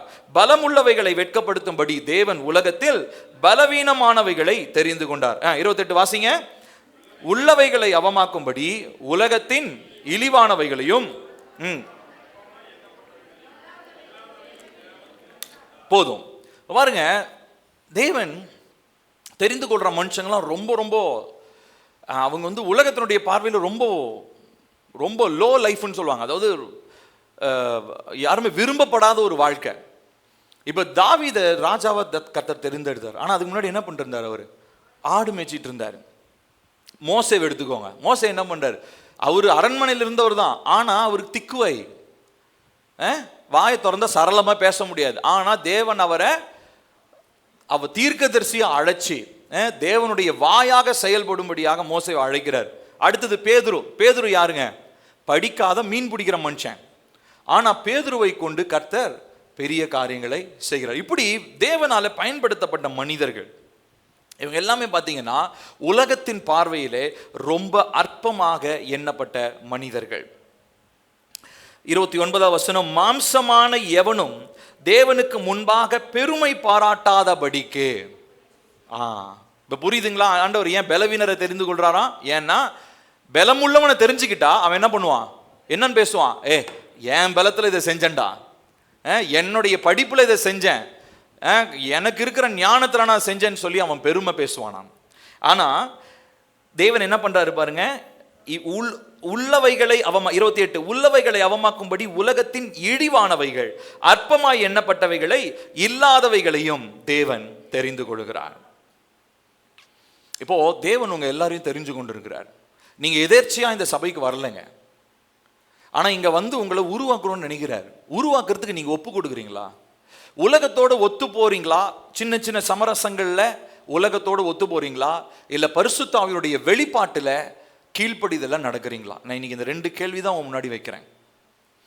உலகத்தினுடைய காரியங்களிலே சின்ன சின்ன சமரசங்களிலே ஓகே, இது ஓகே, எல்லாரும் செய்யறாங்க, நான் செய்யறேன் அப்படின்னு செய்றீங்களா? இல்ல ஆவியானவர் எனக்கு இதை செய்ய சொல்லியிருக்காரு, வசனத்துல இதை பற்றி சொல்லப்பட்டிருக்கிறது, அதனால நான் இதை செய்யறேன் அப்படின்றத நீங்க செய்யறீங்களா? உங்களுடைய கன்விக்ஷன், உங்களுடைய உணர்த்துதல் என்ன? உங்க இருதயம் உங்க இடத்துல எப்படி பேசுது? உங்களுடைய மனசாட்சி உங்ககிட்ட என்ன பேசுது? மனசாட்சி ஆவியானவரால் நடத்தப்பட்டா ஆவியானவர் வசனத்தின்படி உங்களை தெளிவா நடத்துவார், வெளிப்பாடுகள் அடிப்படையில் தெளிவா நடத்துவார். அதே உலகத்தின் ஞானத்தின்படி நம்முடைய இருதயம் மனசாட்சி செயல்பட ஆரம்பிச்சதுன்னா வசனம் கண்ணுக்கே தெரியாது. வசனத்தை பத்தி ஊழியக்காரங்க சொன்னா அது நமக்கு அஃபென்சிவா, போன வாரத்துக்கு முந்தின வாரம் நான் சொன்னேன், இடரல் அடைதல். நான் அதுக்கப்புறம் சகோதரிட்ட பேசிட்டு இருந்தேன், இடரல் அடையக்கூடாதுன்ற செய்தியை கேட்டு எத்தனை பேர் இடரல் அடைஞ்சாங்களோ தெரியல. இடரல் அடைஞ்சிடாதீங்க அப்படின்ற செய்தியை கேட்டு எத்தனை பேர் இடரல் அடைகிறாங்கன்னு தெரியல அப்படின்னு யோசிச்சேன். ஏன்னா எதை பேசுறதுனே தெரியல. எதை பேசினாலும் பிசாசு, இப்ப சொன்ன மாதிரி, இப்ப தீர்க்கதரிசன வார்த்தையா கர்த்தர் சொன்னார் இல்லைங்களா, பிசாசு என்ன பண்றான்? அதை சிந்தையில திருச்சி என்ன பண்றாங்க? அவங்களுக்கு எதிர்மறையான ஒரு விஷயமாக மண்டையில புகுத்திடுறான். அப்போ அதுக்காக நான் சத்திய வசனத்தை ஆண்டவர் சொல்ற வார்த்தையை நான் பேசாம இருக்க முடியும்? வாய்ப்பே இல்லை. நீங்க வாயை போட்டு நீங்க பிளாஸ்திரி போட்டாலும் நான் பேசிட்டு தான் இருப்பேன். ஏன்னா கர்த்தர் எனக்கு கொடுத்திருக்கிற பொறுப்பு. ஊழியக்காரனா கர்த்தர் என்கிட்ட கணக்கு கேட்பார். டேய், நான் உன்னை பேச சொன்னனே, பேசுறதுக்கு பலனை கொடுத்தனே, பேசுறதுக்கு நின்று சத்தத்தை கொடுத்தனே, நீ ஏன்டா பேசுறேன்னு என்கிட்ட கேட்பார். ஆண்டவரே அவங்க வந்தாங்க, ஆண்டவரே நான் சொன்னா அவங்களுக்கு கஷ்டமாயிடும், ஆண்டவரே நான் சொன்னா அவங்க கோச்சிக்கிட்டு போயிட்டாங்க, ஆண்டவரே நான் ஆண்டவர்கிட்ட போய் நான் சொல்ல முடியாது. நான் பேச சொன்னதை நீ ஏன் பேசல? அதுதான் கேள்வி. ஸோ நீங்க இடரல் அடைவீங்கன்றதுக்காக ஆவியானவர் சொல்றதை நான் சொல்லாம என்ன பண்ண முடியாது?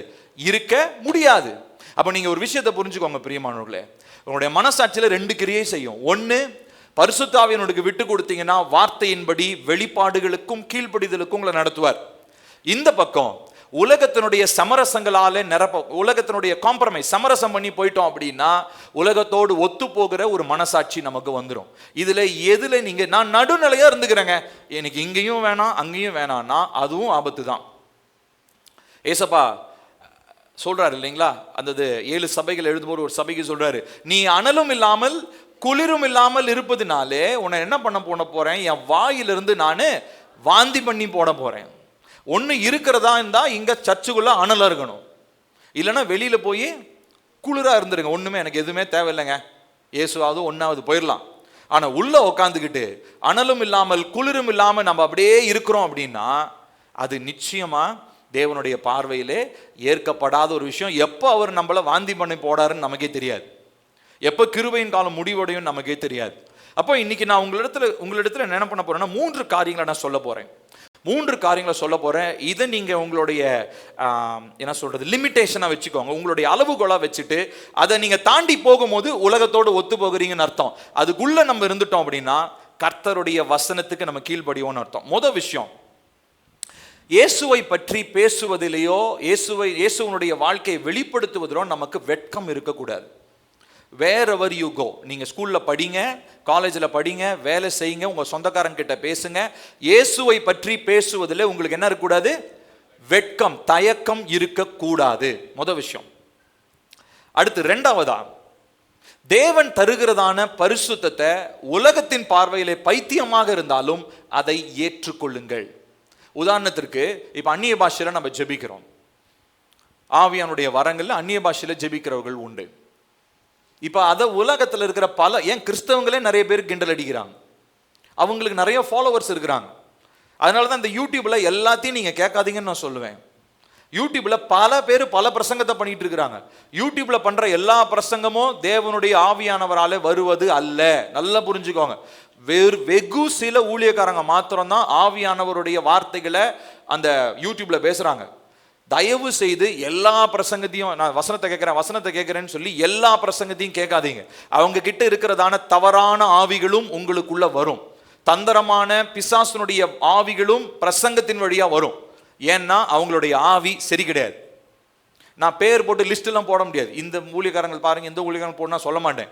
உங்களுக்கு ஆவியானவர் கண்டிப்பா உணர்த்துவார். நீங்க தேவ சமூகத்தை கேளுங்க. இன்னும் சிறப்பா சொல்லணும்னா தயவு செஞ்சு தேவையில்லாத எந்த பிரசங்கங்களையும் ஃபார்வர்ட் பண்ணது எதுவும் நீங்க கேட்காதீங்க. கர்த்தருடைய வசனம் உங்ககிட்ட என்ன பேசுது, ஆவியானவர் உங்ககிட்ட என்ன பேசுறார். ஸோ அப்போ நம்மளுடைய வாழ்க்கையில இந்த பரிசுத்தத்தை குறித்து இந்த உலகம் நமக்கு 1000 காரியம் சொன்னாலும் பரிசுத்தத்தையும் தேவனுக்குரிய காரியத்தையும் நீங்கள் அரவணைத்துக் கொள்ள வேண்டும். Embrace holiness even if it is considered as foolishness in the sight of the world. உலகத்தின் பார்வையிலே பரிசுத்தம் என்பது பைத்தியமாக இருந்தாலும் அதை அரவணைத்துக் கொள்ளுங்கள். இரண்டாவது விஷயம், அதுக்கு அப்போஸ்தலர் 5:41 அந்த வசனங்களை நான் சொல்லிடுறேன். ஸோ முதல் காரியம் சுவிசேஷத்தை குறித்து வெட்கப்படுவதில்லை, ரோமர் 1:16. இரண்டாவதாக அந்த பரிசுத்தத்தை அரவணைத்துக் கொள்ளுங்கள், அப்போஸ்தலர் 5:41. அங்க அப்போஸ்தலர்களை பத்தி பார்க்கிறோம். அவங்க அவமானப்பட்டதற்காக அவங்க சந்தோஷப்படுறாங்களாம். ஏசப்பாவின் நிமித்தமா, சுவிசேஷத்தின் நிமித்தமா அவங்களை போட்டு அடிச்சு உதச்சு சித்திரவதை பண்றாங்க. அப்போஸ்தலர் 5:41. அவமானப்பட்டது நிமித்தமா மிகுந்த சந்தோஷப்படுறாங்கன்னு பார்க்கிறோம். அடுத்து மூன்றாவதாக, எப்பொழுதுமே கலாச்சாரம் சொல்லுகிறதான காரியங்களை விட கர்த்தருடைய வசனம் சொல்லுகிற காரியங்களை முக்கியத்துவப்படுத்துங்கள். Always prioritize scripture over culture. சமுதாயமோ குடும்பமோ குடும்ப பின்னணியமோ கலாச்சாரமோ சொல்கிற காரியங்களை விட கர்த்தருடைய வசனம் சொல்லுவதை நீங்க என்ன பண்ணணும் தெரியுங்களா? பிரதானப்படுத்தணும். அல்லேலூயா. இப்ப நான் ஒரு பாட்டு உங்களுக்கு சொல்லித்தர போறேன், சரியா? இந்த பாட்டு பேர் பைத்தியம். சரிங்களா? பாட்டு பேர் என்னது? ஆமா. ஏன்னா நம்மளாம் யாருக்கு பைத்தியம்? இயேசுவுக்கு பைத்தியம், சுவிசேஷத்திற்கு நம்ம பைத்தியம். சரியா? வாங்க தம்பி வாங்க. இப்போ நான் இந்த பாட்டு பாட போறேன். அடுத்து நான் ஃபர்ஸ்ட் டைம் நான் பாட போறேன். அடுத்து ரெண்டாவது டைம் நீங்க என்னோட சேர்ந்து நீங்க பாட போறீங்க. ஓகேவா?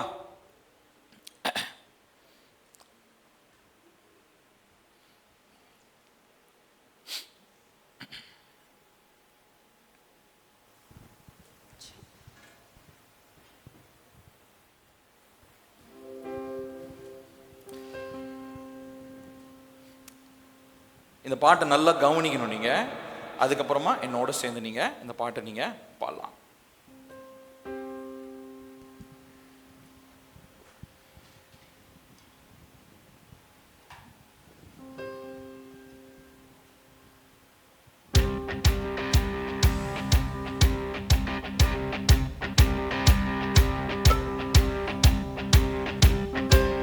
எல்லாம் கரங்களை தட்டலாம். ஃபர்ஸ்ட் கரங்களை தட்டி கேளுங்க, அப்புறமா என்னோட சேர்ந்து பாடுங்க. ரெடி?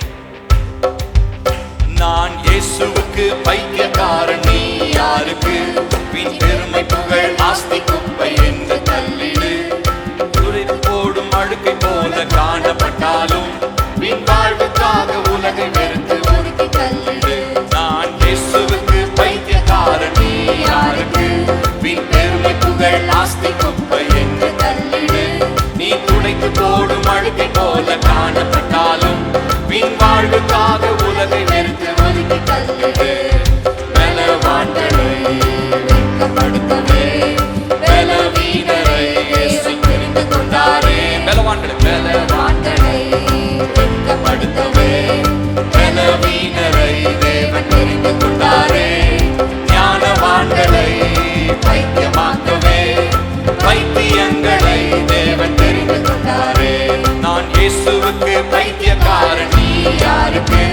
வீண் பெருமை புகழ் ஆஸ்தி குப்பை என்று தள்ளிடு. நீ துடைத்து போடும் அழுக்கு போல காணப்பட்டாலும் வீண் வாழ்வுக்காக உலகை வெறுத்து. திரும்ப சொல்லுவோம். நான் இயேசுவுக்கு பைத்தியக்காரன். செய்து பாருங்க.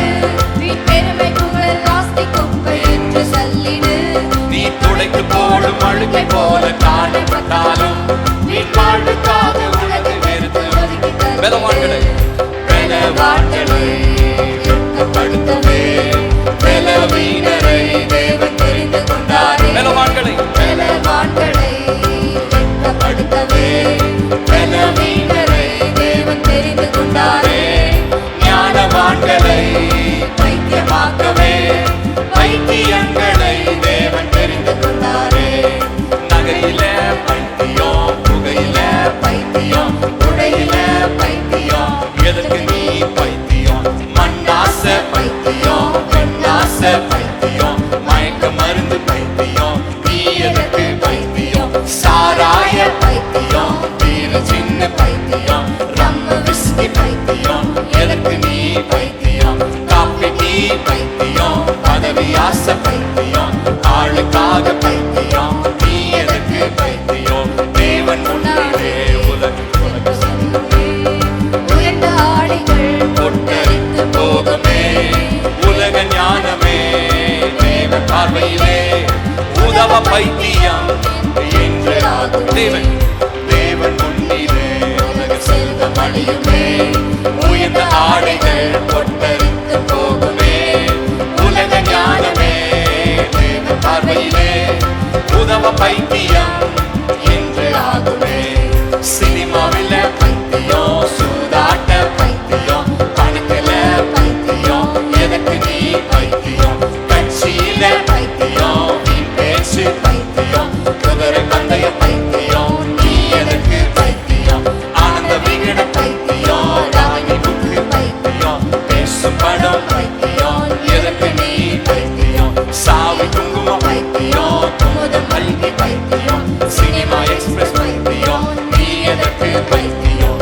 கடவுள் பைத்தியம் என்று சொல்வது உலக ஞானத்திலும் மிகவும் அதிகமே. சிலுவை உபதேசம் பைத்தியம் எனப்படும், மீட்கப்பட்டவர்க்கு அது தேவ பலனாகும். ஈஸியா இருக்குங்களா? சூப்பரா இருக்கா பாட்டு? எல்லாரும் எந்திரிச்சு நின்று பாட போறோம். சரிங்களா? எல்லாரும் எது எதுக்கெல்லாம் சினிமாவுக்கு பைத்தியம், அப்புறமா சிகரெட்டுக்கு பைத்தியம், பணத்துல பைத்தியம், கட்சி பைத்தியம். இப்போ எலெக்ஷன் வர சூடு பிடிக்குது, எங்க போனாலும் டீ கடையில கட்சியை பத்தி பேசுவாங்க, கட்சியில 2 கூட்டமா பிரிஞ்சுக்குவாங்க, அந்த கட்சி நாங்க, இந்த கட்சி நாங்க. நீங்க அங்க போய் இயேசுவை பத்தி பேச முடியுமா?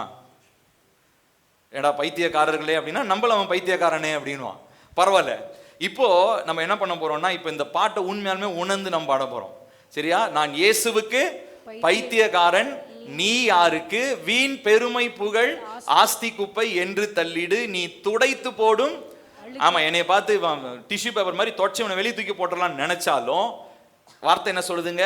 விண் வாழ்வுக்காக உலகை வெறுத்து ஒதுக்கி தள்ளிடு. எல்லாரும் சேர்ந்து போலாமா? எல்லாரும் கரங்களை தட்டி நம்ம பாட போறோம். நான் இயேசுவுக்கு பைத்தியக்காரன், நீ யாருக்கு?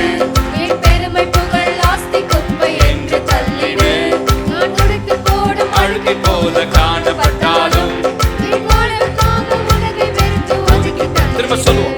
நான் இயேசுவுக்கு பைத்தியக்காரன், நீ யாருக்கு? பெருமை புகழ் ஆஸ்தி குப்பை என்று தள்ளிடு. நீ துடைத்து போடும் அழுகை போல காணப்பட்டாலும் என் வாழ்வுக்காக உலகை வெறுத்து ஒதுக்கி தள்ளிடு. பலவான்கள் பலவான்களை வெட்கப்படுத்தவே பலவீனரை தேவன் தெரிந்து திரும்ப சொல்லுவோம். பலவான்கள் பலவான்களை வெட்கப்படுத்தவே பலவீனரை தேவன் தெரிந்து கொண்டாரே. ஞானவான்களை பைத்தியமாக்கவே பைத்தியங்களை தேவன் தெரிந்து கொண்டாரே. நகையில பைத்தியம், புகையில பைத்தியம், உடையில பைத்தியம், எதற்கு நீ பைத்தியம்?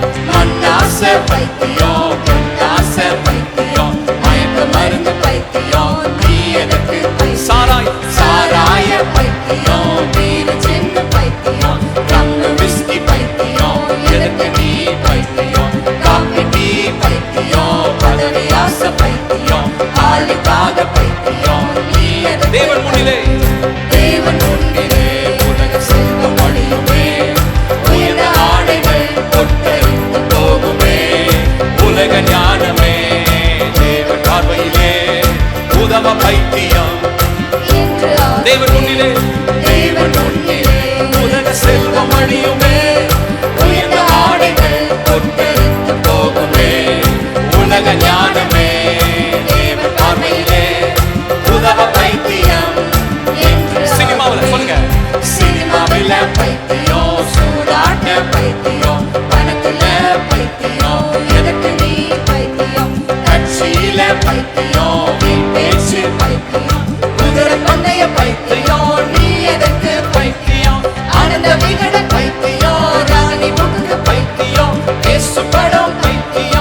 இயேசுவுக்கே, என் சாவும் இயேசுவுக்கே. சொல்லும் வாழ்வும் இயேசுவுக்காகவே, வாழ்வு நானுமே ஜீவ சாட்சியாகவே. ஏழ்மை வந்திடினும் எதிர்ப்பு நேரிடினும் வாழ்வு இயேசுவுக்கே, என் சாவும் இயேசுவுக்கே. யாருக்காக பைத்தியம் நீங்க? சத்தமா சொல்லுங்க. ஆமா, இதுல பாடின எதுக்குமே நம்ம பைத்தியமா இருக்க கூடாது. இன்ஸ்டாகிராமு, யூடியூபு, ஃபேஸ்புக்கு, எதுக்குமே சொல்லுங்க பைத்தியமா இருக்கக்கூடாது. தியாலஜி பைத்தியம், சுயநீதி, குறை, எப்போ பார்த்தாலும் குறை சொல்லிக்கிட்டே இருப்பாங்க. மற்றவங்கள பற்றி மற்றவங்ககிட்ட தங்களை பற்றி பேச மாட்டாங்க, மற்றவங்கள பற்றி மற்றவங்ககிட்ட பேசுவாங்க. குறை சாப்பிட்டு இப்போ இது எல்லாத்துக்கும் இருக்கிற எல்லா பைத்தியமும் போகணும். எல்லா பைத்தியக்கார ஆவி இயேசுவின் நாமத்தில் வெளியே போட்டோம். எனக்கு இருக்கக்கூடிய ஒரே பைத்தியம் யாருக்காக?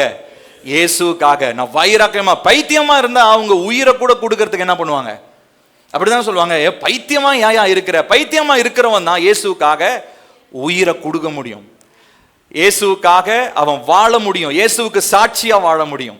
ஹல்லேலூயா. இப்போ நான் அந்த பாட்டு பாட மாட்டேன். திரும்ப நீ என்ன பண்ண போறீங்க? இப்போ நீங்க தான் பாட போறீங்க. ஓகேங்களா? எதுக்குமே நான் பைத்தியமா இல்லாம இயேசுக்காக நான் பைத்தியமா இருக்க போறேன்னு சொல்லி நம்ம எல்லாரும் பாட போறோம். சேர்ந்து பாடலாமா? நான் இயேசுவுக்கு பைத்தியக்காரன்.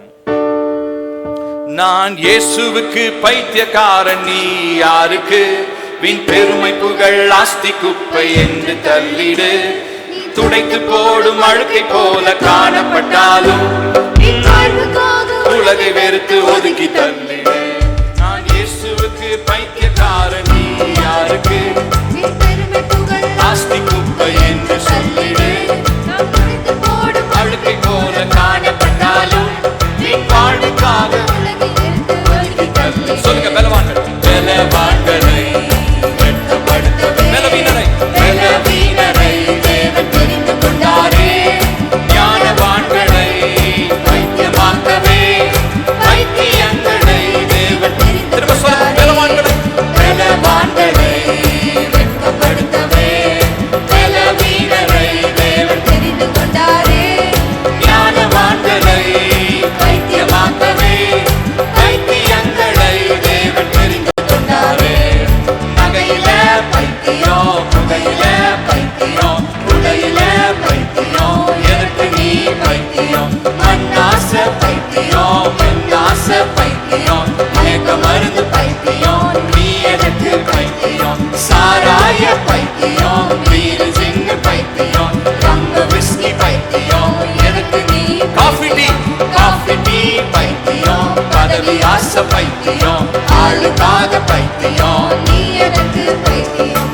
தேவன் முன்னிலே உலக செல்வம் அழியுமே, உயர்ந்த ஆடைகள் கொட்டரித்து போகுமே, உலக ஞானமே தேவன் பார்வையிலே உதவ பைத்தியம் என்று திரும்ப சொல்லும். தேவன் முன்னிலே, தேவன் முன்னிலே உலக செல்வம் அழியுமே, உயர்ந்த ஆடைகள் கொட்டரித்து போகுமே, உலக ஞானமே தேவன் பார்வையிலே உதவ பைத்தியம் என்று ஆகுமே. சினிமாவில பைத்தியம், சூதாட்ட பைத்தியம், பணத்தில பைத்தியம், எனக்கு நீ பைத்தியம், கட்சியில பைத்தியம், வீண் பேச்சு பைத்தியம், குதிரை பந்தய பைத்தியம், நீ எதற்கு பைத்தியம்? ஆனந்த விகடன் பைத்தியம், ராணிக்கு பைத்தியம், எதற்கு நீ பைத்தியம்? சாவி குங்கும பைத்தியம், கல்கி பைத்தியம், சினிமா எக்ஸ்பிரஸ் பைத்தியம், நீ எதற்கு? கடவுள் பைத்தியம், கடவுள் பைத்தியம் என்று சொல்லுவது உலக ஞானத்திலும் மிகவும் அதிகமே. சிலுவை உபதேசம் பைத்தியம் எனப்படும். மீட்கப்பட்டவர்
சபையிலே உதவ பைத்தியம். வாலிப பிள்ளைங்க பாடுங்க. இன்ஸ்டாகிராம் பைத்தியம், யூடியூப் பைத்தியம், ஷார்ட்ஸ் ரீல்ஸ் பைத்தியம், எனக்கு நீ பைத்தியம். ஃபேஸ்புக் பைத்தியம், பிரைம் வீடியோ பைத்தியம், நெட்ஃபிளிக்ஸ் பைத்தியம், எனக்கு நீ பைத்தியம். ஃப்ரீ ஃபயர் பைத்தியம், பப்ஜிக்கு பைத்தியம், சிஓடிக்கு பைத்தியம், எனக்கு நீ பைத்தியம்.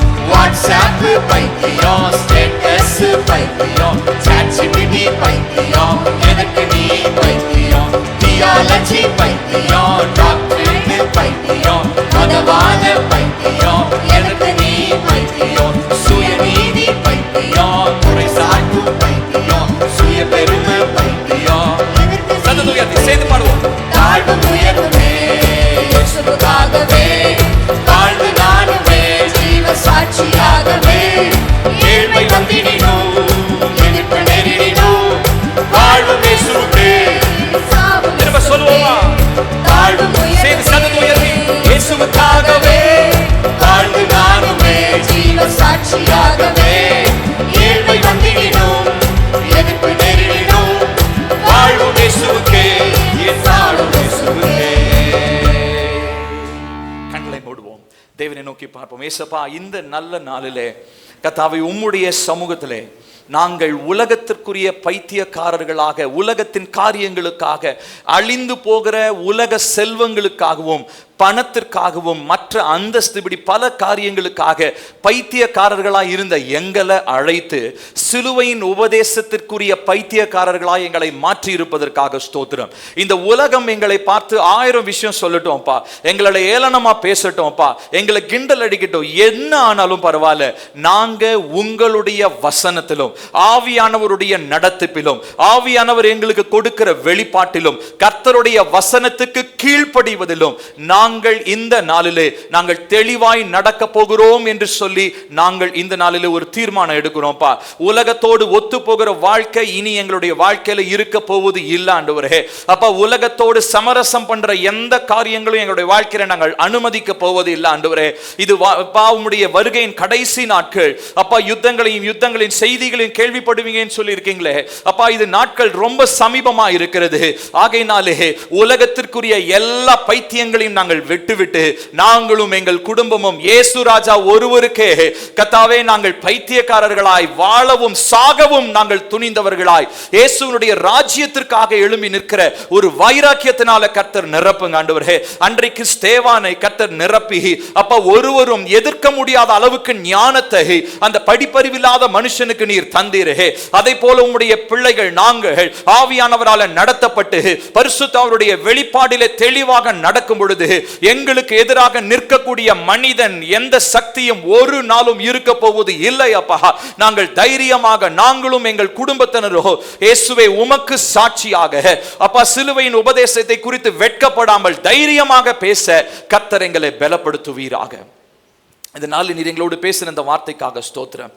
இதை நாங்கள் எங்கள் மனதில் ஏற்றுக்கொண்டு இதற்காக நாங்கள் ஆராய்ந்து இதற்காக ஜெபிக்க ஒவ்வொரு நாளும் சிலுவையை பற்றி அதிகமாய் அறிந்து கொள்ள பரிசுத்தாவினுடைய வெளிப்பாடுகள் வசனங்கள் மூலமாக எங்களுக்கு உண்டாவதை நாங்கள் கேட்டு பெற்றுக்கொள்ள ஆவியானவர் எங்களோடு பேசுகிறதை கவனமுள்ள இருதயத்தோடு நாங்கள் கீழ்ப்படிய கர்த்தர் எங்களுக்கு உதவி செய்யும், பரிசுத்தப்படுத்தும். உம்முடைய வருகை நாட்கள் மிகவும் சமீபமாக இருக்கிறது, எங்களை ஆயத்தப்படுத்தும். இயேசுவின் நாமத்தில் கேட்கிறோம் எங்கள் ஜீவனுள்ள நல்ல தகப்பனே, ஆமென். நம்முடைய கர்த்தராகிய இயேசு கிறிஸ்துவின் கிருபையும் பிதாவாகிய தேவனுடைய அன்பும் பரிசுத்தாவினுடைய காவலும் ஐக்கியமும் நம் அனைவரோடும் இன்றும் சதா காலங்கள் நிலைத்திருப்பதாக. ஆமென், ஆமென். ஸ்தோத்திரம். கர்த்தர் நம்மை ஆசீர்வதிப்பார்.